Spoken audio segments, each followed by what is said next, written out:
Julián, a sus 68 años, era un hombre que había conquistado el horizonte. Su oficina no era una simple habitación con un escritorio. Era un nido de águila de cristal y acero, suspendido en el piso más alto del edificio más alto de la ciudad. El edificio que llevaba su nombre, la Torre Julián. Desde allí, a través de paredes de vidrio que iban del suelo al techo, la metrópolis se extendía a sus pies como un vasto y complejo circuito electrónico, un tapiz de luces y movimiento que él, en cierto modo, sentía como propio. Cada mañana llegaba antes que sus empleados más jóvenes. Su ritual era siempre el mismo. Se preparaba un café expreso, negro y sin azúcar, y se quedaba de pie, en silencio, frente al gran ventanal, observando la ciudad despertar. No la veía como una colección de almas, de historias, de luchas y sueños. La veía como un logro arquitectónico, un testamento al poder de la ambición y la voluntad humana. Veía los edificios que él mismo había diseñado, las avenidas que sus proyectos habían transformado, y en su corazón sentía una satisfacción fría y sólida como el hormigón. Era el orgullo del creador, del hombre que se había hecho a sí mismo, ladrillo a ladrillo. Su historia era la comidilla de las revistas de negocios, un ejemplo de manual del éxito. El niño de un barrio pobre que, a base de una inteligencia feroz y una ética de trabajo implacable, había construido un imperio en el competitivo mundo de la construcción y el desarrollo inmobiliario. Era un hombre respetado, admirado y, sobre todo, temido. Su nombre era sinónimo de calidad, de poder, de proyectos que se terminaban siempre a tiempo y por debajo del presupuesto. Esa mañana en particular, Julián no estaba solo. Una joven y ambiciosa periodista de la revista Fortuna y Liderazgo estaba sentada frente a su escritorio de caoba, con una grabadora digital y una mirada de admiración. Estaban allí para el artículo de portada del mes. Julián, el hombre que construyó el cielo. Señor Julián, comenzó ella, su voz llena de una reverencia ensayada. Millones de personas admiran su trabajo, su legado. Miran esta torre y ven un símbolo de lo que un hombre puede lograr. ¿Cuál es el secreto de su éxito? Julián sonrió, una sonrisa que no solía llegar a sus ojos. Se reclinó en su silla de cuero, el horizonte de la ciudad enmarcando su figura como un cuadro. No hay secretos, señorita. Solo hay principios. El primero y más importante es que el universo no premia los sueños, premia los planos. Un sueño es vapor. Un plano es un camino de acción. Yo nunca tuve sueños. Tuve planos. La periodista anotaba febrilmente. ¿Y la fe? En otras entrevistas ha mencionado que es un hombre de fe. ¿Qué papel ha jugado en su vida? La fe es un excelente fundamento moral, respondió Julián, su tono el de un profesor explicando una teoría. Me dio disciplina. Me enseñó a no robar, a no mentir, a tratar a los demás con una justicia contractual. Me dio las reglas del juego. Pero las herramientas, el sudor, los planos, esos los puse yo. Dios te da el mármol, pero tú tienes que esculpir tu propia estatua. Yo esculpí la mía. Algunos críticos han dicho que esta torre es como una moderna torre de Babel, dijo la periodista, con un atisbo de provocación. Un intento de un hombre de hacer un nombre para sí mismo, que llegue hasta el cielo. ¿Qué opina de esa comparación? Por primera vez, la sonrisa de Julián llegó a sus ojos. La comparación, lejos de ofenderle, le halagaba. La gente de Babel fracasó porque fueron confundidos. Su proyecto era caótico. El mío no lo es. El mío es un triunfo de la visión, del orden y de la voluntad inquebrantable. Si aspirar a la grandeza es un pecado, entonces me declaro culpable. Pero yo creo que Dios respeta a los que, como Él, son grandes constructores. La entrevista continuó, llena de frases memorables sobre la disciplina, la visión y el poder de la voluntad humana. Julián se sentía en su elemento. Era el rey en su castillo, el maestro de su universo. Cuando la periodista se fue, su secretaria entró con un recordatorio.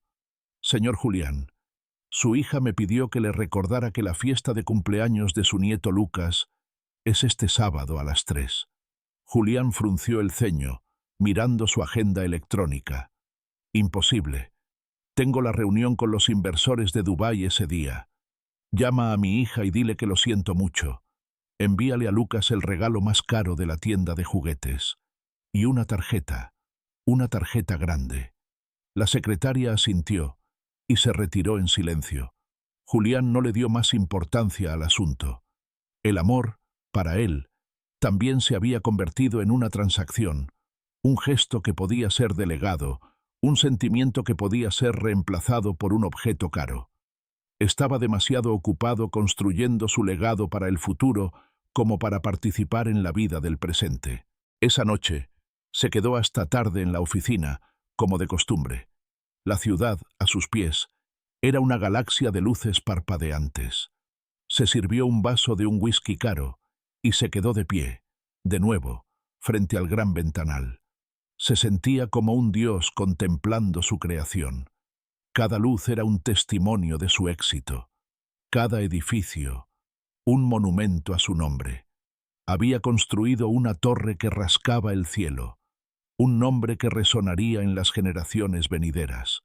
Lo había logrado. Estaba en la cima del mundo que él mismo había creado. Desde la cima de su torre, Julián se sentía inmortal, fuerte, invencible. No sabía que incluso las torres más altas, las construidas con el acero más fuerte y la voluntad más férrea, pueden ser derribadas desde dentro, no por un ejército, no por un terremoto, sino por un susurro silencioso en la sangre. Un pequeño grupo de células rebeldes que no obedecían a ningún plano, que no respetaban ningún legado, y que estaban a punto de declararle la guerra al hombre que creía haberlo conquistado todo. La vida en la cima de la Torre Julián continuó su ritmo implacable. Los contratos se firmaban, los proyectos se iniciaban, y el nombre de Julián seguía siendo sinónimo de poder en el mundo de la construcción. Él seguía siendo el rey, el maestro constructor, el arquitecto de su propio destino. Pero incluso las torres más altas comienzan a caer, no con un estruendo, sino con un susurro. El primer susurro llegó en la forma de un ligero temblor en su mano derecha, su mano de firmar, su mano de diseñar. Al principio, lo ignoró. Fatiga, se dijo, demasiadas horas de trabajo. Pero el temblor persistía, un pequeño y obstinado recordatorio de que algo en su maquinaria perfecta comenzaba a fallar.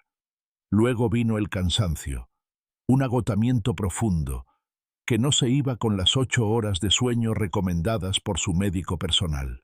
Se encontraba en medio de reuniones importantes, con inversores de todo el mundo, y sentía cómo una niebla de fatiga nublaba su mente, antes tan afilada como el cristal. Su primera reacción fue la ira contra la traición de su propio cuerpo. Él, Julián, el hombre de la voluntad de hierro, no podía permitirse una debilidad tan vulgar. Intentó combatirla como combatía cualquier problema de negocios, con disciplina y recursos. Dobló sus horas en el gimnasio, contrató a un nutricionista, optimizó su agenda para maximizar el descanso. Pero el temblor continuaba, y el cansancio se hacía más profundo. El día que cambió todo comenzó como cualquier otro. Una reunión con su junta directiva. Mientras presentaba los planos de un nuevo y ambicioso complejo en la costa, su mano tembló tan violentamente que el puntero láser que sostenía dibujó un garabato errático sobre la pantalla. Un silencio incómodo llenó la sala. Todos lo vieron. La grieta se había hecho visible. Esa misma tarde, estaba en la consulta del mejor neurólogo de la ciudad, un hombre de su mismo calibre, en la cima de su propio campo. Después de una serie de pruebas, el médico se sentó frente a él, sus ojos serios, su rostro una máscara de profesionalismo compasivo. y pronunció el susurro que se convertiría en un terremoto. Las palabras eran clínicas, precisas, una enfermedad degenerativa, progresiva, sin cura conocida.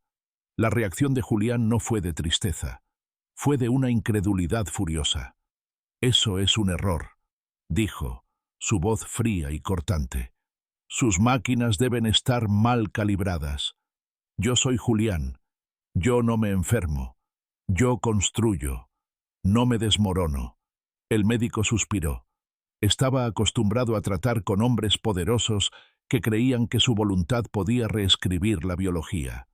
«Señor Julián», dijo con calma, «su éxito es admirable, pero su cuerpo es un cuerpo, y es vulnerable, como el de todos». Julián se levantó, su mente pragmática ya buscando una solución, un plan de acción. ¿Quién es el mejor especialista del mundo en esto? Está en Alemania. ¿En Estados Unidos? Lo traeré aquí. Contrataré al mejor equipo. Construiré un laboratorio si es necesario. El costo no es un problema. El médico lo miró con genuina lástima. «Señor, puede contratar a todos los especialistas del mundo, pero hay cosas que el dinero no puede arreglar. Podemos tratar los síntomas, podemos ralentizar el progreso, pero no podemos detenerlo. Tendrá que empezar a pensar en delegar, en descansar, delegar, descansar». Para Julián, esas palabras eran sinónimos de rendirse, de morir. Los meses que siguieron fueron una lección brutal sobre la impotencia. Vio a los mejores médicos, se sometió a los tratamientos más caros y experimentales, pero la enfermedad no negociaba. Su avance era lento, pero implacable, como una marea que sube sin cesar. El temblor en su mano se hizo más pronunciado. Su caminar, antes tan firme y decidido, se volvió más lento, más cauteloso. Y entonces tuvo que ceder. Primero, delegó los viajes internacionales. Luego, las reuniones diarias. Finalmente, con el corazón lleno de una rabia amarga, tuvo que ceder la presidencia de su propia empresa a su hijo mayor. El día en que firmó los papeles, sintió como si estuviera firmando su propio certificado de defunción. La primera gran viga de su torre se había derrumbado. Su identidad como el maestro constructor le había sido arrebatada. Se retiró a su apartamento en la cima de la torre. El lugar que una vez fue el símbolo de su triunfo, ahora era su jaula dorada. Y la soledad, que antes era un lujo elegido, ahora era una compañera constante y opresiva. Comenzó a vagar por las habitaciones de su casa inmensa y silenciosa. La casa, que antes le parecía la cumbre del buen gusto y el éxito, ahora le parecía un museo dedicado a un hombre que ya no existía. Se detuvo en la sala de trofeos. Allí estaban todos los símbolos de su grandeza: el premio al arquitecto del año, la placa de oro por el proyecto más innovador, la portada de la revista Fortuna y Liderazgo, con su rostro sonriente, y el titular: «El hombre que construyó el cielo». Los miró uno por uno: metal, cristal, papel, objetos fríos y sin vida. Los tocó. No le ofrecieron consuelo, no le dieron paz, no le devolvieron la fuerza a su mano temblorosa. Eran monumentos a un poder que ya no poseía. Se dio cuenta, con un horror creciente, de que había pasado toda su vida acumulando tesoros que ahora no valían nada. Su identidad entera estaba construida sobre lo que hacía, sobre lo que lograba, y ahora que ya no podía hacer, se sentía como si no fuera nada. Una noche, incapaz de dormir, se quedó de pie frente al gran ventanal de su oficina, el mismo lugar donde se había sentido inmortal. Miró la ciudad a sus pies, pero la vista ya no le traía una sensación de poder, le traía una sensación de profunda y abrumadora soledad. Estaba físicamente en la cima del mundo, más alto que nadie, pero nunca se había sentido tan bajo, tan aislado. Y entonces tuvo la revelación que fue la primera grieta verdadera en los cimientos de su alma: la Torre de Babel, la comparación de la periodista, Él se había reído, orgulloso. Ahora, la entendía con una claridad aterradora. Al igual que los hombres de Sinar, él había construido una torre para hacerse un nombre, para llegar al cielo con sus propias fuerzas, para crear un monumento a la gloria humana. Y al hacerlo, al enfocarse tanto en subir, se había olvidado de conectarse con los que estaban a su alrededor. Su torre no era un lugar de comunidad, era una fortaleza de aislamiento. Miró la ciudad y por primera vez no vio edificios, vio luces, millones de pequeñas luces, y en cada luz imaginó una vida, una historia, una familia, una red de conexiones humanas de la que él se había excluido voluntariamente en su carrera hacia la cima. Se dio cuenta de que su torre no había sido construida sobre la roca de la comunidad, de la fe, del amor. Había sido construida sobre la arena movediza de su propio ego, de su propia salud, de su propia fuerza. Y ahora que la arena comenzaba a ceder, la torre entera amenazaba con derrumbarse. Se alejó de la ventana y se sentó en la oscuridad de su oficina, rodeado de los fantasmas de su éxito. El hombre fuerte y autosuficiente había desaparecido. En su lugar, solo quedaba un hombre frágil y asustado, enfrentándose a su propia mortalidad y al vacío de un legado construido con los materiales equivocados. Y desde el fondo de su alma rota, una pregunta surgió, la primera oración honesta que había hecho en años. ¿Y ahora qué? Susurró a la oscuridad. Si todo esto no vale nada, entonces ¿qué vale algo? Los días que siguieron a la noche de su revelación vacía fueron un purgatorio de silencio. Julián, el hombre que había llenado el mundo con el ruido de la construcción, ahora estaba atrapado en el silencio ensordecedor de su propia existencia. Su magnífico apartamento en la cima de la torre se había convertido en una celda de lujo. El sol entraba por los ventanales, pero no traía calor. La ciudad se extendía a sus pies, pero ya no le ofrecía una sensación de poder, sino de una distancia insalvable. Evitaba a su familia. Sus llamadas se sentían como una intrusión en su luto privado. ¿Qué podía decirles? Que el hombre que siempre habían admirado como un pilar de fuerza ahora era un cascarón vacío. Que el legado por el que había sacrificado tantos cumpleaños y cenas familiares ahora le parecía un montón de cenizas. La vergüenza era un muro más alto que cualquiera de sus edificios. Pasaba sus días vagando de una habitación a otra, un fantasma en su propio museo. Se sentaba durante horas en su oficina, mirando la maqueta de la Torre Julián. Antes, veía en ella un símbolo de su genio. Ahora, solo veía un trozo de plástico y cartón, una vanidad infantil. La pregunta que se había hecho en la oscuridad, si todo esto no vale nada, entonces ¿qué vale algo? Resonaba en cada rincón silencioso, una pregunta sin respuesta. Una mañana, huyendo de la opresiva perfección de su apartamento, subió al último nivel del edificio, un lugar que rara vez visitaba, el jardín de la azotea. Era un espacio que había diseñado como un argumento de venta, un oasis artificial de césped perfecto y árboles exóticos para impresionar a los compradores. Nunca lo había considerado un lugar para vivir, solo un lugar para mostrar. Allí encontró a Miguel. Miguel era el jardinero, un hombre de casi su misma edad, pero de un universo completamente diferente. Tenía la piel curtida por el sol, las manos cubiertas de tierra y una sonrisa serena que parecía nacer de un lugar profundo. Julián lo había visto antes, por supuesto, pero siempre como parte del personal, un empleado más. Ese día, sin embargo, lo vio de verdad. Miguel estaba de rodillas, no trabajando frenéticamente, sino cuidando una pequeña planta de lavanda con una ternura que desconcertó a Julián. Apartaba las malas hierbas con cuidado, ahuecaba la tierra alrededor de sus raíces, su expresión era de una concentración amorosa. Julián se acercó, su cinismo habitual buscando algo que criticar. Un trabajo duro para algo tan pequeño, ¿no cree?, dijo Julián, su voz un poco ronca por la falta de uso. Miguel levantó la vista, sus ojos claros y sin una pizca de servilismo. Sonrió. No es un trabajo duro, señor. Es una conversación. ¿Una conversación? ¿Con una planta?, preguntó Julián con escepticismo. Claro, respondió Miguel, mientras seguía con su labor. Le pregunto qué necesita. ¿Más sol? ¿Un poco de agua? Y ella me responde. Si la escuchas con atención, te dice exactamente lo que necesita para florecer. Mi único trabajo es escuchar y obedecer.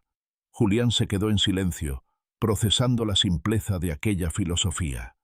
Usted construye rascacielos que tocan el cielo, señor Julián, continuó Miguel, sin dejar de trabajar. Es una obra admirable. Yo no sé nada de eso.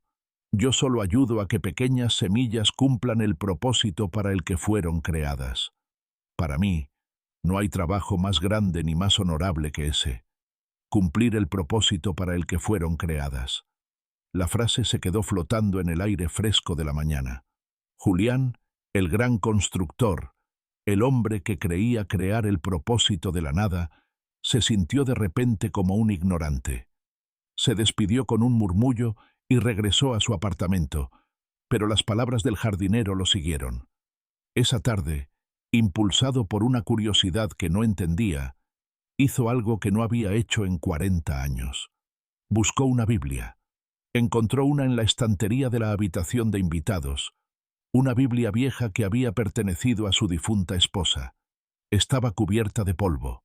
La sopló, y con manos torpes, la abrió. No sabía qué buscar. Simplemente pasó las páginas, sus ojos escaneando los textos antiguos que le parecían ajenos.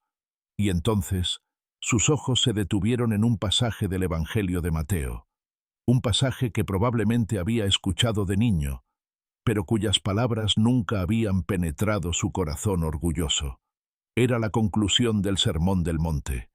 Leyó las palabras de Jesús. Cualquiera, pues, que me oye estas palabras y las hace, le compararé a un hombre prudente, que edificó su casa sobre la roca. Descendió lluvia, y vinieron ríos, y soplaron vientos, y golpearon contra aquella casa, y no cayó, porque estaba fundada sobre la roca. Pero cualquiera que me oye estas palabras y no las hace, le compararé a un hombre insensato, que edificó su casa sobre la arena, y descendió lluvia, y vinieron ríos, y soplaron vientos, y dieron con ímpetu contra aquella casa, y cayó, y fue grande su ruina. Julián leyó el pasaje una vez, y luego otra, y con cada lectura, una sensación de horror y reconocimiento lo invadió. Era como si esas palabras hubieran sido escritas esa misma mañana, directamente para él. Él era el hombre de la parábola. Era el hombre insensato. Había construido una casa magnífica, una torre que era la envidia del mundo. Pero, ¿sobre qué cimientos la había construido? La había construido sobre la arena de su propia fuerza, sobre la arena de su propia inteligencia, sobre la arena de su propia salud, sobre la arena de su propio ego. Y ahora, la lluvia de la enfermedad había descendido. Los ríos de la mortalidad estaban subiendo, y los vientos de la desesperación comenzaban a soplar. Y su casa, su magnífica torre, se estaba derrumbando. La ruina, como dijo el maestro, era grande. Cerró la Biblia de golpe, su corazón latiendo con una furia impotente. Pero la imagen no se fue. Le vino a la mente otra historia, una que había escuchado en la escuela dominical de su infancia, la historia de la Torre de Babel. Hombres que construyeron una torre para hacerse un nombre, para llegar al cielo por sus propios medios. Su motivación había sido la misma, hacerse un nombre. Julián, la Torre Julián. Su pecado era tan antiguo como la humanidad misma. La arrogancia que había sido su motor durante toda su vida se desmoronó, dejando al descubierto al hombre asustado que había debajo. La revelación fue tan brutal, tan completa, que lo rompió. Se levantó del sillón de cuero y caminó, casi a trompicones, hasta su dormitorio. Y allí, no en la oficina que era el trono de su poder, sino en la intimidad de su habitación, se arrodilló junto a su cama. Hacía 50 años que no se arrodillaba ante nadie. Sus rodillas crujieron en protesta, y por primera vez rezó, no una oración formal de agradecimiento por sus logros, no una negociación para pedir salud, sino una oración rota, un grito ahogado que brotó desde las ruinas de su alma. Señor, Dios, si es que estás ahí, comenzó, su voz un susurro quebrado. Soy yo, soy el necio, el hombre que construyó su casa sobre la arena, y la tormenta ha llegado, y mi casa está cayendo. Apoyó la frente en el borde de la cama, y el gran Julián, el maestro constructor, el hombre que nunca pedía ayuda, comenzó a llorar. Lloró con la desesperación de un hombre que se da cuenta de que ha pasado toda su vida persiguiendo el viento. Lloró con las lágrimas de un orgullo hecho añicos. La gran torre de Julián finalmente se había derrumbado, y solo en medio de esas ruinas, sobre el suelo desnudo de un corazón quebrantado, había ahora una oportunidad. La oportunidad de que el verdadero arquitecto comenzara a construir algo nuevo, algo eterno, algo fundado, por fin, sobre la roca. El amanecer llegó, como siempre, tiñendo de rosa y oro los cristales de la Torre Julián. Pero por primera vez en décadas, la luz encontró a un hombre diferente. Julián se despertó en el suelo, junto a su cama, con las mejillas marcadas por las lágrimas secas y un cuerpo dolorido por una postura a la que no estaba acostumbrado. Pero el dolor de su alma, ese vacío inmenso que lo había estado consumiendo, se había ido.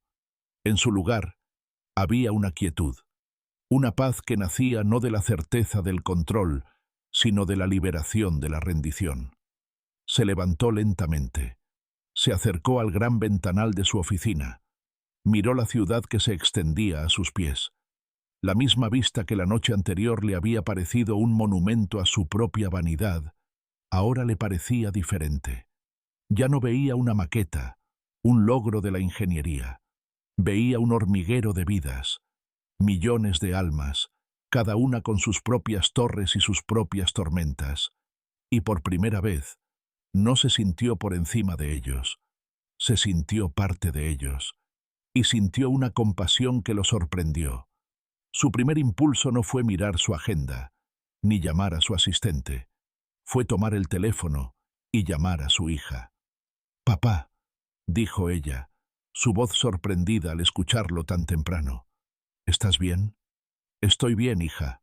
Mejor que nunca», respondió él, y su propia voz sonaba más clara, más ligera. «Escucha, sé que la fiesta de Lucas es hoy, y sé que dije que no podía ir. Fui un tonto. ¿Todavía estoy invitado?» Hubo un silencio al otro lado, y luego la voz emocionada de su hija. «Claro que sí, papá. Siempre estás invitado». Esa tarde, Julián no llegó a la fiesta de su nieto con un regalo caro y una disculpa apresurada. Llegó con el regalo más valioso que no les había dado en años, su tiempo y su atención completa. Dejó el teléfono en el coche. No habló de negocios. Se sentó en el suelo del jardín, con las rodillas protestando, y dejó que su nieto Lucas, de 6 años, le explicara con una seriedad infinita las complejas reglas de un juego con sus figuras de acción. Vio la sorpresa y la alegría en los ojos de su hija. Vio a su esposa mirándolo con una ternura que él no había sabido apreciar, y sintió una plenitud que ninguna portada de revista le había dado jamás. Estaba descubriendo que los cimientos de la verdadera alegría no eran de acero y hormigón, sino de momentos compartidos y de amor incondicional. Unas semanas después, en una de sus visitas, encontró a su nieto Lucas en el jardín, intentando arreglar una pequeña casa para pájaros de madera que se había roto. «No funciona, abuelo», dijo el niño con frustración, mostrándole una pieza de madera partida. «Está rota para siempre». Julián, el hombre que construía rascacielos, se arrodilló junto a su nieto y miró la humilde casita de pájaros. La vieja voz en su cabeza, la del solucionador eficiente, le dijo que simplemente comprara una nueva, una mejor. Pero la nueva voz, la del corazón que estaba aprendiendo a escuchar, le susurró algo diferente. «Nada está roto para siempre, Lucas», dijo con suavidad. «A veces, las cosas solo necesitan un poco de paciencia y unas manos que sepan cómo sanar. ¿Quieres que la arreglemos juntos?» Los ojos del niño se iluminaron, y así comenzó el último y más importante proyecto de la vida de Julián. No tuvo lugar en una imponente sala de juntas, sino en el viejo garaje de la casa de su hijo, que olía a césped cortado y a aceite de motor. No usaron planos complejos ni grúas. Usaron herramientas manuales, trozos de madera reciclada y, sobre todo, tiempo. Julián le enseñó a su nieto a amar la madera. Le enseñó a pasar la mano por la superficie para sentir la dirección de la veta. Le enseñó a lijar con suavidad, a respetar la historia de cada nudo y cada imperfección. «¿Ves esta veta, Lucas?», le decía. «Es como una cicatriz en un árbol. Cuenta una historia. No la escondemos. La honramos. La hacemos parte de la belleza del conjunto». Le enseñó a usar el martillo. «No fuerces el clavo», le instruyó. «Guíalo. Golpes pequeños, firmes. La fuerza no está en el golpe, está en la constancia». Día tras día trabajaron juntos en la pequeña casa para pájaros. Y en ese proceso, Julián estaba construyendo algo más que un objeto de madera. Estaba construyendo un puente con su nieto. Estaba construyendo un nuevo legado, no hecho de acero y cristal para que el mundo lo admirara, sino de recuerdos y sabiduría para que un niño lo atesorara. Finalmente, la casita estuvo lista. No era perfecta. Alguna unión estaba un poco torcida, algún clavo un poco chueco, pero estaba hecha con amor, y era fuerte. Juntos, la colgaron de la rama de un gran roble en el jardín trasero. Llenaron su pequeño comedero con semillas, y luego se sentaron en un banco a esperar. Esperaron en un silencio cómodo, y después de un rato, un pequeño gorrión se posó en una rama cercana, curioso. Luego otro. Finalmente, uno de ellos, el más valiente, voló hasta la casita, se asomó al interior y comenzó a picotear las semillas. Lucas soltó una risa de pura alegría. Julián lo abrazó, su corazón lleno de una paz que era profunda y completa. Miró su obra. Una humilde casa para pájaros, probablemente torcida, hecha con restos de madera. No ganaría ningún premio de arquitectura. No saldría en ninguna revista. La mayoría del mundo nunca sabría de su existencia. Y sin embargo, Julián supo, con una certeza que estremeció su alma, que esa pequeña y sencilla estructura era la obra más grande y más importante de toda su vida. La gran Torre Julián todavía se alzaba en el horizonte de la ciudad, un monumento impresionante a su antigua ambición, un nombre grabado para la historia.